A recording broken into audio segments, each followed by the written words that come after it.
The radio crackled through the smoke with a desperation no soldier ever wanted to hear.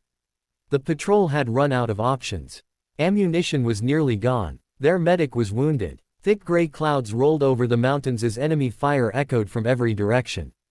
A trembling voice finally transmitted the words everyone feared and hoped for at the same time. They requested air support. The captain listened for only a second before answering with calm confidence that silenced the entire channel.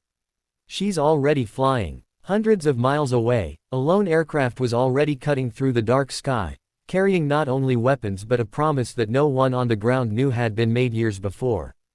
Before we begin this unforgettable journey, if you believe kindness is never wasted, if you believe people deserve second chances, and if stories of courage inspire you, please take a moment to like this video, subscribe to the channel, share it with someone who loves emotional stories, and tell us in the comments where you're watching from.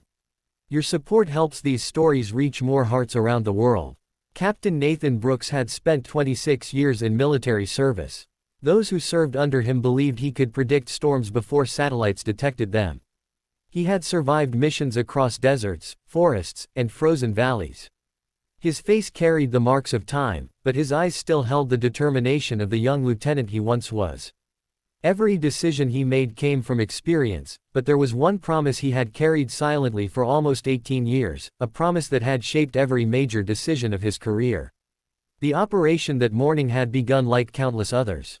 Intelligence suggested a small reconnaissance mission into a narrow mountain valley where hostile forces had established hidden supply routes. Sergeant Ethan Walker led a 12-person team through steep cliffs covered in pine trees and scattered rocks. The mission seemed routine until explosions shattered the silence. Hidden explosives collapsed the narrow trail behind them while enemy fighters appeared from elevated positions above the valley. Within minutes the patrol found itself trapped inside what military planners feared most, a natural bowl surrounded by hostile ground. Every attempt to move forward resulted in heavy resistance. Retreat was impossible because landslides had blocked the only safe exit. Their communications equipment barely functioned as thick clouds rolled across the mountains.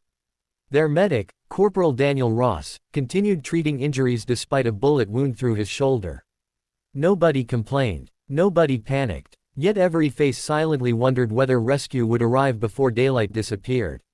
Back at the command center, Captain Brooks studied satellite images while officers argued over options. Helicopters could not safely enter because of severe weather and anti-aircraft positions hidden among the cliffs. Attack aircraft would arrive too late from distant bases.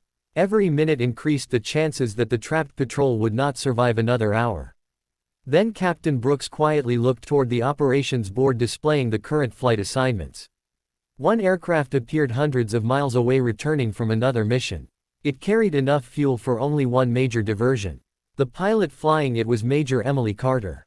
Many officers immediately objected. The weather was deteriorating. The route was nearly impossible. Enemy radar covered most of the valley.